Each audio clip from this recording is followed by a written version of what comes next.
Admettons que tu aies cette chaîne de caractères et ton objectif est d'extraire les mots Python depuis cette chaîne. Logiquement, on pourrait procéder ainsi. Préparer une liste vide pour stocker les lettres. Ensuite, parcourir chaque caractère de la chaîne et l'ajouter à la liste si elle est bien une lettre alphabétique. Puis, reconstruire une chaîne à partir des lettres de la liste obtenue. Pour ceux qui ne le savent pas, cette méthode vérifie si un caractère est une lettre de l'alphabet. Par contre, celle-ci assemble une liste de chaînes en une seule. Après l'exécution, nous obtenons le mot Python extrait. Mais savez-vous qu'en Python, on peut manipuler une chaîne ou une liste de manière très précise grâce au slicing? Eh bien, avant d'aborder cette notion, il est essentiel de comprendre l'indexation et le slicing de base. En effet, l'indexation consiste à sélectionner les éléments d'un itérable grâce à leur index unique numéroté à partir de 0. Ensuite, le slicing de base nous permet de découper facilement une portion d'un itérable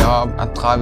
Ici, le start représente l'index de départ inclus et le end l'index de fin exclu. En pratique, Python commence par prendre tous les éléments entre ces deux index sans inclure celui qui a exactement l'index end spécifié.